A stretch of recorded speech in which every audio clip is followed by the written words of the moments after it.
How would you like a 15% discount to my daily email, the stack of stuff, the show notes, discounts to the conference, all of that? All you need to do is text the word show to 33777. You'll get the annual subscription with a 15% discount to my daily email. You'll get the stack of stuff, the links to the show notes, discounts to the conference, and so much more.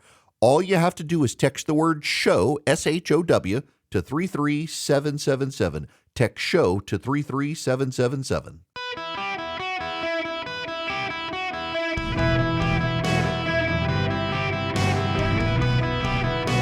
Welcome to the Eric Erickson Show podcast, Hour 3.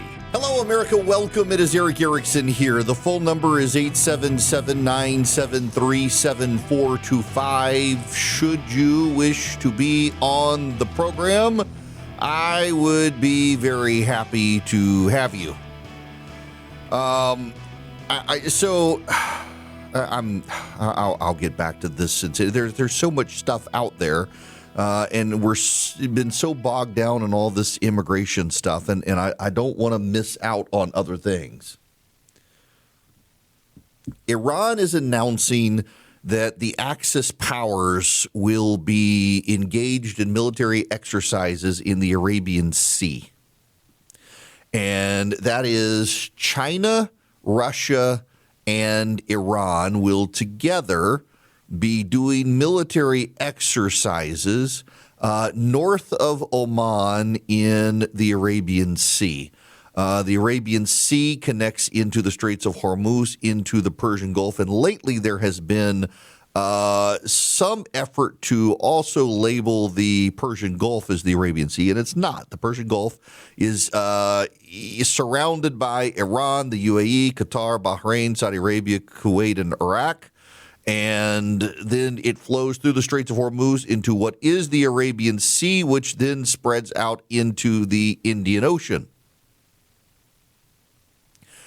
We are moving military personnel into the Persian Gulf and the Arabian Sea area north of Oman to begin planning an attack on Iran. You should know that Iran attempted a preemptive military strike on American and NATO facilities. Turkish security forces have arrested a cell working for Iranian intelligence that attempted to spy on the U.S. airbase at Incirlik. The report said the Turkish intelligence and Istanbul police detained 6 people across 5 provinces, adding the cell was led by Iranian intelligence agents. The investigation revealed that the agents tasked a Turkish citizen who lived in the eastern province of Van with hiring people to take photos and videos of the Incirlik Air Base in Adana, which is jointly controlled by Turkey and Washington for decades. It's a NATO base controlled by the Americans. Iran's parliamentary speaker warned that Tehran could carry out preemptive strikes. Additionally, this Turkish national and an Iranian national attended drone training programs in Iran.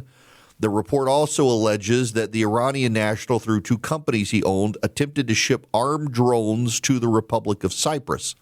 Cyprus is divided between the Republic of Cyprus, which is an ally of Greece, and the Turkish Republic of Northern Cyprus, recognized only by Ankara.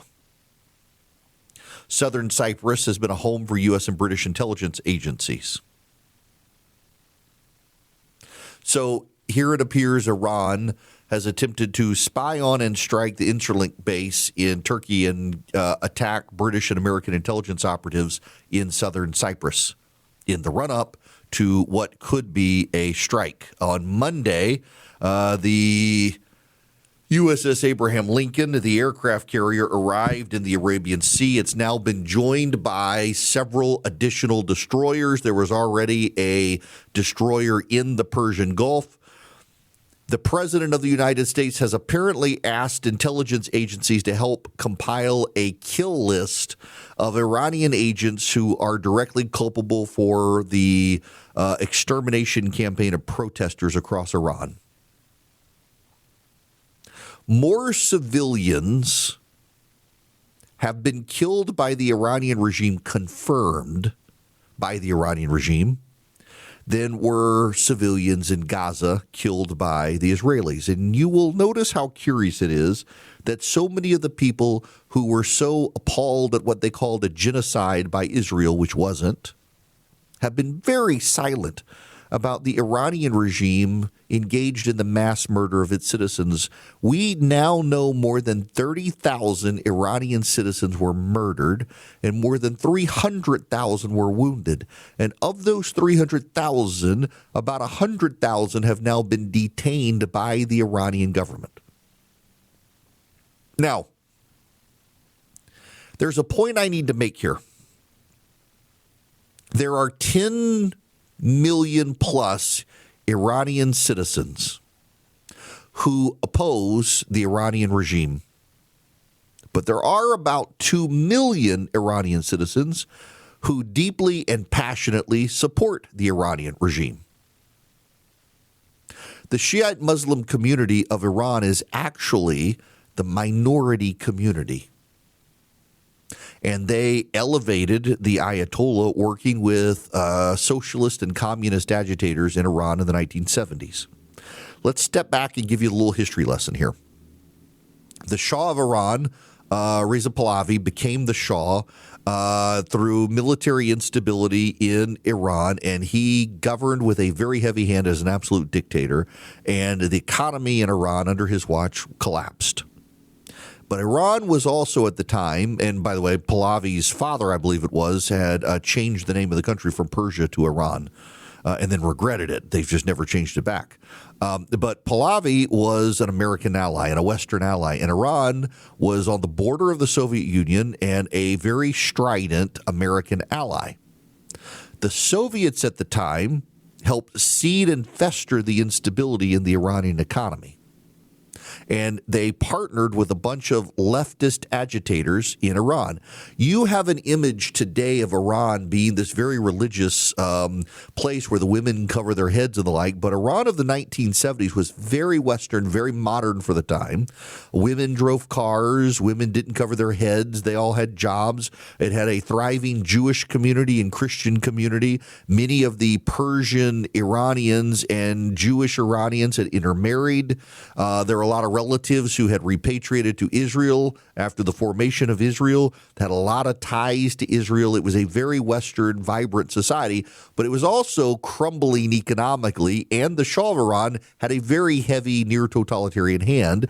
And so the communist agitators and the socialists who didn't like the West and didn't like the economic capitalism and the banking system, among other things, in Iran, had lots of grievances against the Shah, and they allied with the fundamentalist Muslim majority. Because the fundamentalist Muslim majority led by the Ayatollah Khomeini, the original one, not Khamenei, who's there now, were allied with the Soviets. And essentially, Khomeini and the Soviets told the commies and the socialists, if you ally with the Muslim fundamentalists, we will overthrow the Shah and we will get a workers' paradise in Iran. Notice how it's always promised to be a heaven on earth, a utopia, the workers' paradise. It's what the Ayatollah promised. So the socialists and communists who lived in Iran sided with the Ayatollah. They worked with the Soviets, who were far closer because they were on the border with Iran than the Americans were and the American allies were. They were able to destabilize. The Shah fled. The Ayatollah took over. In the 6 months after the Ayatollah took over, the Soviets rapidly armed the Ayatollah to resist a counterinsurgency effort. And the Ayatollah used those arms to exterminate the communists and the socialists. The communists and the socialists of Iran who allied with the Ayatollah were hunted down by the Ayatollah's regime and exterminated. As many of them as could fled. You don't have to believe me on this, but in Sweden, there is a small Iranian population that lives in an enclave outside Gothenburg, and it is the socialists who had to flee the Ayatollah after he started murdering their families who had helped get him into power. And you can go talk to those people. They're there. And they'll tell you how wrong they were. The Russians, after the Soviet Union fell, maintained ties to the Iranians. And what the Iranians did, because they are now, you got to remember, it's a Muslim minority in charge of Iran. And they began building buffer states through funding terrorism. So they are the Shiites and the Sunnis don't get along. The Sunnis are the majority of Muslims. The Shiites are the majority in Iran, but the minority elsewhere among Muslims. They began building buffer states in Yemen, which was divided between North and South Yemen after the fall of the Soviet Union. They merged. They began building up Hezbollah in Lebanon. They began helping portions of Syria. They began funding over time Hamas and the Muslim Brotherhood, building buffer states around the world to build out a terror regime that would keep the Israelis and the Americans occupied and out of Iran. And over the last 40, 50 years, inside Iran, the Ayatollah has spread the wealth around to a lot of leadership positions. So now you got a lot of people in Iran who make a lot of money from the regime. And their money is predicated on keeping the regime in place. So it's far harder to topple that regime because it's not a figurehead leader. It's a lot of people. The problem is that there's a lot of outside people and inside observers in Iran have noted when the revolution happened in 1979, you had 80% of the people involved were true believers in the Ayatollah. But now it's about 80% are the charlatans and 20% are the true believers. And we kind of have a sense of who the true believers are. The president of the United States is moving military assets into position. Iran attempted to strike first earlier this week with an attack on American assets in Cyprus and Turkey. Those attacks were stopped by the Turks, who do not like the Iranians, by the way. The Turks don't like us a lot of times these days. The Turks really hate the Iranians. Why?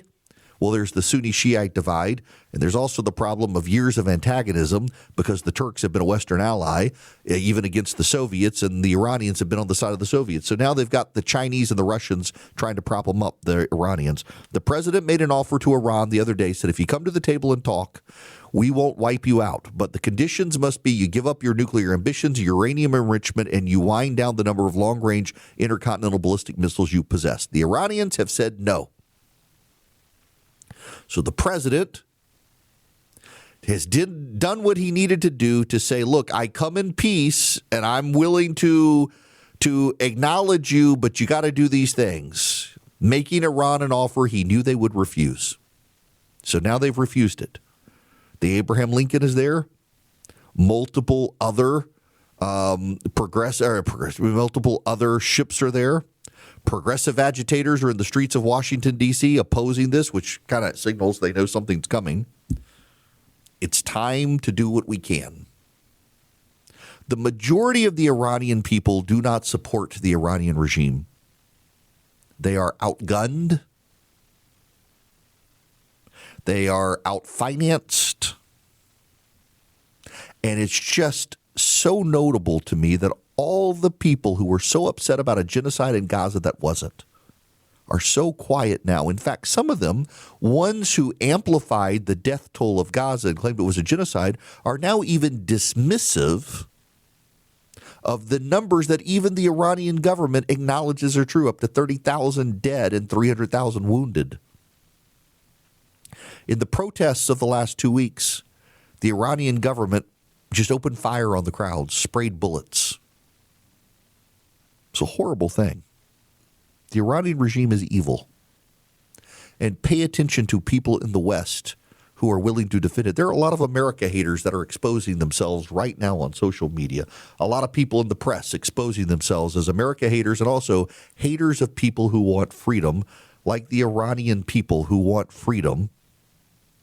It sounds like the president's made the decision to try to give them that freedom, and that would be a good thing. Let the missiles fly, Mr. President. Howdy, welcome. It is Eric Erickson here. Let's get to the phones here. Don, welcome to the show, sir. How are you? Donna. Is it Don or Donna? It's Don, definitely. Yeah, I'm doing great. And I really had a comment about Kristi Noem. If you notice or have noticed in the past, she runs these self-serving advertisements on Fox News talking about, if you're in the country illegal, you'll be found and deported. Well, first of all, the audience that she's promoting these to, they already know that. It's what it is. It's a bunch of self-promoting. And then all of these videos that you see on social media with her leading the charge, with the agents making the arrest and so forth. This is nothing more than, smoke blowing. She's very conscious about her image and is trying or attempting to build her image. As far as she's concerned, she's number one. It just comes across that someone at that high of a level has to resort to self-promotion, particularly Mia. You get you're looking good, you're dressing good, your hair's long, you're on camera, and it just doesn't come off right. No, it doesn't, and she's always been like this. And look, the president was casting for roles, and she went out of her way to do what she needed to do to look the part. But at some point, you got to put competent people in. I'd rather an unattractive, competent person than a highly attractive, incompetent person. And I think the president is realizing that. And he's got some very competent people in Todd Lyons and in Rodney Scott and in Tom Homan. And we just need to let those people do their job. There's also part of the side story here is how there is a lot of distrust in the Trump administration at the political appointee level for the institutional guys who've worked through Democrats and Republicans alike on loyalty issues. But I got to tell you, at the Department of Homeland Security, you talk to a lot of the senior ICE and Border Patrol people. They did not like Mayorkas and they didn't like Biden. And they held out hoping for a day when they'd be able to do their jobs. That day has arrived, and they didn't expect to be sabotaged by Kristi Noem so she could have her 15 minutes of fame on camera. And that's just really, really frustrating for a lot of the career guys who really do believe in the mission the president has set forth. And I'm glad he's now siding with Holman and Lyons and Scott to be able to get the job done. 877-973-7425 is the phone number. I got to tell you about my Rinnai tankless water heater that I love, a forever hot water system because I never run out of hot water. And even when the power goes out, I still have my hot water with my tankless water heater. And my kids can take showers without running the hot water out of a water tank because there's no tank. It's a tankless system. Go to talkingtankless.com. What's really cool about it, and I got to go see their factory. Rinnai's has a factory. It's just north of me, right here in the United States. And they got great people working on these tankless water heater systems. It's about the size of a carry-on bag, and the water flows through it, and the gas heats it up. And as long as you got gas, you got hot water. And when the power goes out, you can still get it.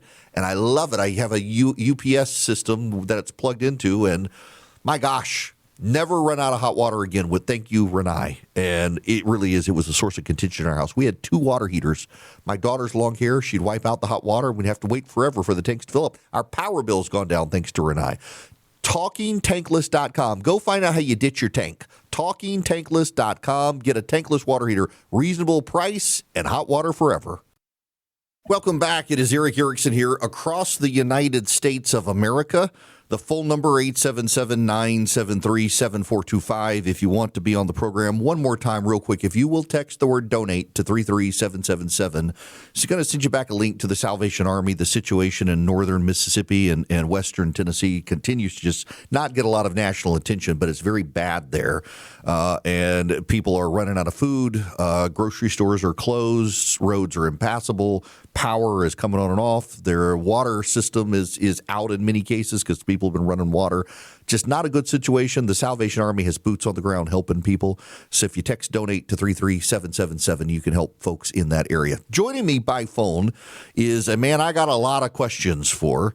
You know him as one of the 2 senators of the fantastic, great, God bless state of Texas, Senator John Cornyn. Welcome to the show, sir. How are you? I'm Doing great. Thanks for having me. I hope I have a lot of answers for those questions. Well, so I actually now, and just so everybody knows, your staff reached out about getting you on, and I wanted to talk to you about the ICE situation with you on the Judiciary Committee, among other things. But I know that you're also on the Intelligence Committee, and there's not a lot you can tell me on this, but I really would like to get your thoughts out of the gate on this situation in Iran as military assets are moving into position, and what you would like to see out of this.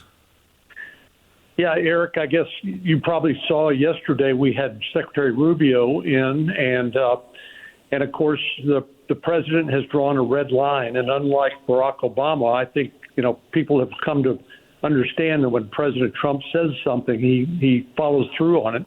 And they're moving in a lot of naval assets and other assets into the region. I know that the Secretary, both of War and of State, and General Kane, Chairman of the Joint Chiefs of Staff, are presenting options, along with the CIA Director, to the President. And you recall the buildup that was required before Nicolas Maduro was arrested and repatriated, or brought to the United States to stand trial. It takes a while to get all those assets into place. But it's a much more complex situation than Venezuela because the logical question is what comes next. Unfortunately, a lot of these authoritarian states, they're essentially police states where the leaders kill all their competition and destroy the institutions that would normally be there and be available once they're gone. But, of course, that's not the case. So the president has a variety of options. Of course, working with our Israeli allies, and I'm not sure what's going to happen next. And Secretary Rubio was not particularly specific about what he thought was going to happen next, but did say it's going to be complex. Well, I grew up in the Middle East and have a lot of friends who had to flee that regime in the late 70s. So any good thing that comes from it with American power, it's good to see us engaged. Now, let's pivot because you are on the Judiciary Committee and you've been watching the situation play out in Minnesota with the Border Patrol and poor ICE getting blamed for everything the Border Patrol has done. And now to see Tom Homan reassert himself in this over the Secretary of Homeland Security. Can I just kind of like your thoughts initially on how you see what's going on right now? Well, President Trump sent in the A-team when he sent Tom Homan into Minneapolis. He's been applauded by both Barack Obama and Donald Trump for his immigration enforcement efforts. That's sort of a distant memory for Democrats now. But I think, obviously there need to be the circumstances need to de-escalate. But to me, the biggest problem, Eric, is that unfortunately the governor and the mayor are encouraging civilians to interfere in law enforcement operations. And we know, of course, that's led to tragic results, which should never have happened.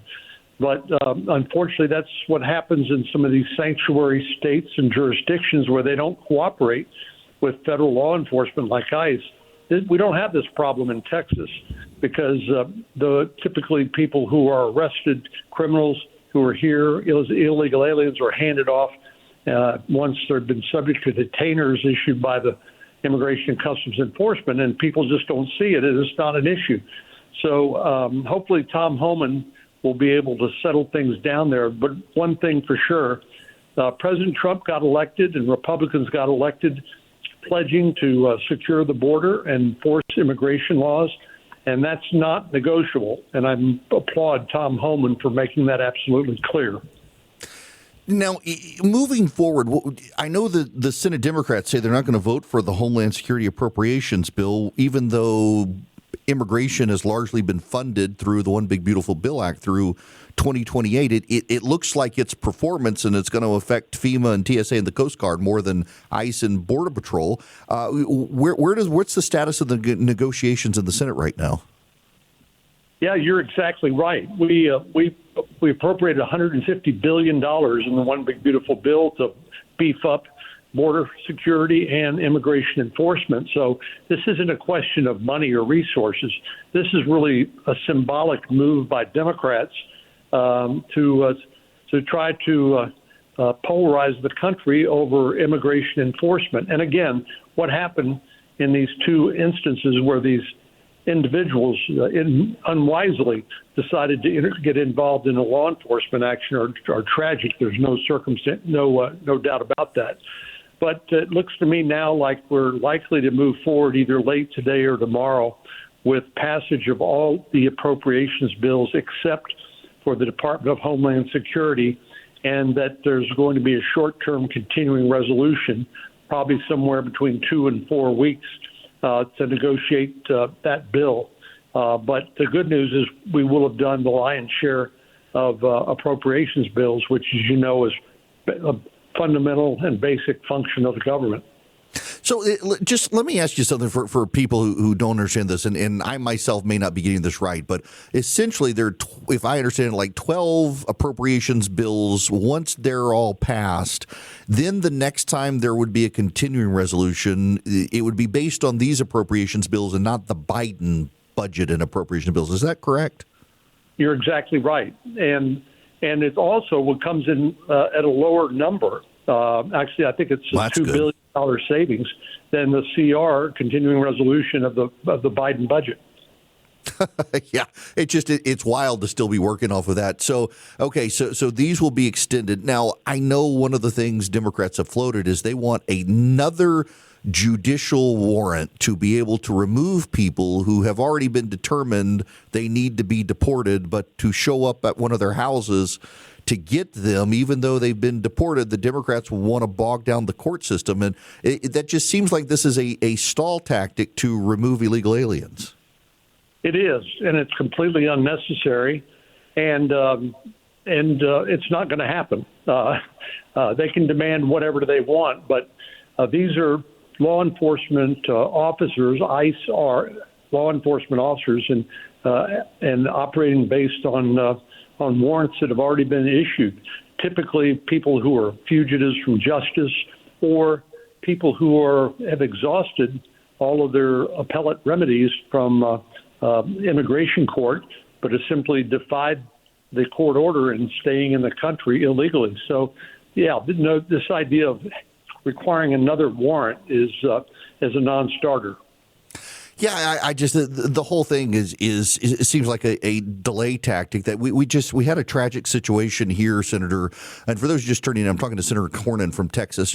About 2 hours to the east of me, an 11-year-old girl was held at knife point along with her 10-year-old sister by an illegal immigrant who raped the 11-year-old. He had come across the border during the Biden administration. No prior convictions, run-ins with the law until this situation, and it just baffles me that the progressive position at this point in America is that a guy like that should not be deported for the crime of coming into the country, which is a misdemeanor. We should have to wait for him to do this violent assault on an 11-year-old and rape. I'm baffled by this. Well, unfortunately, their allies in the mainstream media don't make that point. In other words, they act like these are perfectly law-abiding people when, in fact, as you point out, it's illegal to enter the country without authorization. And, frequently these individuals, particularly during the 4 years of the Biden administration and its open border policies, we don't know who came into the country because only a percentage of them were actually detained and then released, but there's a whole lot more, perhaps the worst of the worst, who came in between the ports of entry without law enforcement being able to identify them or detain them. Now, Senator, we got a couple of minutes left, and for those of you just tuning in, this is Senator John Cornyn of Texas. I want to ask you the question that may be difficult for some people to wrap their mind around here, but we've got major races in this country this year, and here in Georgia, we're trying to pick up the John Ossoff's seat. We've got to play defense now in North Carolina against Roy Cooper. And you're being challenged by multiple people in the Republican primary with various grievances, and it just seems to me that the Republican Party's money is better spent taking down Democrats and defending from Democrats in North Carolina than having an intra-party fight in Texas where your opponents might not have the easiest time should they win a nomination against you. Yeah, amen. I mean, in 2020, I won my election by 10 points. And if I'm the nominee, I will actually help down ballot races, particularly for Congress. I know the president's focused like a laser on the House and keeping the majority in the House. We've got 5 new congressional districts in Texas that we could win if I'm at the top of the ballot. And the problem is with the competition, and particularly our current attorney general, he might not win because he's bringing so much baggage into the race. And at the best scenario would be that we'd spend hundreds of millions of dollars that could and should be used to pick up Senate seats in Georgia, Michigan, and New Hampshire. So the primary is on March the 3rd. There's probably going to be a runoff between me and the Attorney General on May the 26th. And I think this is not just about me. Right. Yeah, the amount of resources. I mean, Susan Collins is going to need help in Maine probably. We've got the Georgia, North Carolina, you're right, the Michigan situation. We've got thin resources. We've also got to fight for the House, and it just seems like the efficiency of a Republican majority, particularly in the Senate where we may have, I mean, you got issues with the Supreme Court nominations and judicial nominations that it just makes sense that we should save our money by backing you in Texas than potentially risking a Texas seat. Well, thank you for that. Well, I love my job. I love my job, and I'm proud to represent our great state. And we're fighting like the Dickens to keep Texas red.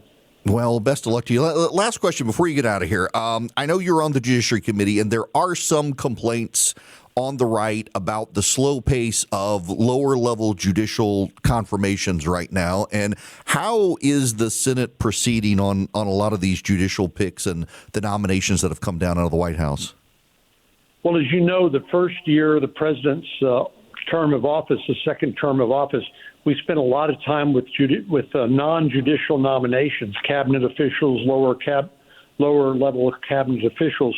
We had to change the Senate rules because the Democrats were blocking every one of them and wouldn't even agree to non-controversial ones for no other reason than President Trump nominated them. But now we've cleared that backlog of ambassadors and other lower level officials, and so we are turning to the judicial nominations. Senator Grassley is churning them out on a regular basis, and you're going to see a whole lot more because this is really one of those things that's going to be another part of President Trump's legacy, like the 3 Supreme Court justices and the huge number that we were able to confirm during his first term of office. And so we recognize that this is not an opportunity we should lose by any chance. Well, yeah, and I hope he gets maybe 2 more picks to preserve the Supreme Court long term. Senator, I appreciate you stopping by, and to the folks at home, if we lose the Senate and we have Supreme Court vacancies, what we did with Merrick Garland could be done to us, so better preserve the Senate, and that requires supporting Senator Cornyn in Texas. So, Senator, thank you so much for stopping by. Thanks, Eric. Good to be with you. You too. Senator John Cornyn of Texas. Yo, look, I don't mean disrespect, except that Ken Paxton in Texas, he's been under a federal investigation. He was impeached, though unsuccessfully, in Texas. He has lots of scandals and baggage. A majority of voters in the United States and in Texas right now identify as independent. They don't identify as Republican. They don't identify as Democrat. They are not beholden to party label. And the esoteric issue of the Supreme Court is not something that's going to galvanize them. It's going to be the economy, and it's going to be a corruption issue in Texas if Ken Paxton is the Republican nominee. Now, you can feel free to disagree with me, but I would just point out that when I was raising the alarm bells in Georgia about Herschel Walker, God bless him, wonderful man, but I knew there was going to be massive baggage and problems. And Trump supporters were like, nope, this is who we got to get. And guess what? You got Raphael Warnock now for 6 more years, who has come out this afternoon and says he will oppose funding the Department of Homeland Security, who cares about Laken Riley. He cares about the progressive activists and the illegal immigrants. We could have won that seat with a different nominee, but it was the scandals and all with Herschel Walker that dragged him down. Don't think that in Texas they won't do the same thing. Remember in Alabama, the most Republican state in the country, a Democrat, Doug Jones, went to the United States Senate over Judge Moore. So Texas, you got to get it right. You got to keep John Cornyn. Hello, welcome. It is Eric Erickson here. I need to tell you that the president has now pinned to the top of his Truth Social account, basically telling the Iranians that if they don't negotiate with him and give him what he wants, that he's coming for them. And, well, it appears that something is coming. You know, I mentioned Raphael Warnock earlier. Let me see. Did I have this? I think I have this audio from Warnock. You need to listen to this. This is Raphael Warnock, the senator from Georgia. This is not a partisan issue. This is a moral issue. This is about who we are as a nation. This is about whether we are a democracy or are we a place where ordinary citizens are just under the thumb of government. And so, that kind of response, suggests that this is our problem. This is an American problem. And so whether we go into a shutdown is in his hands, the hands of his caucus, I'm not okay with what I'm seeing. And I think there are a lot of Republicans and independents, as well as Democrats, who are not okay seeing officers shoot a citizen in the back. But the Trump administration's made a change. They've sent Tom Homan. Are you not now going to change? No, you're not. And that's the problem. Doesn't matter what the president does, you people will insist on protecting illegal immigrants from deportation. That's the problem, Senator Warnock. And also why we need to support John Cornyn in Texas so we don't wind up with another Democrat like that in the Senate. Y'all, I got to tell you about my friends at Vision Computers. Those of you who are working remote right now need dependable computers, and Vision Computers can build them for you. They can upgrade your existing computers. They can even take your existing computer and upgrade it so everything's exactly the way it was, so you don't skip a beat when you get it from them, as long as everything's Windows 11 compatible. And they can be your managed IT service. So if you're working in the coffee shop or working in the office, you get a special number you can call. In 15 seconds or less, you get a human being on the phone, and they help navigate the situation for you. They can remote in. They can help you with printer support, email support, help keep you clear of scams, even help you incorporate AI into your workflow to make you more efficient and profitable. Call them at 404-COMPUTE. Anybody nationwide, 404-COMPUTE. Any business nationwide, 404-COMPUTE or visioncomputers.com. Let Vision Computers be your partner when it comes to your technology. Live human beings, not AI chatbots. They get engaged and they help you quick. 404-COMPUTE or visioncomputers.com.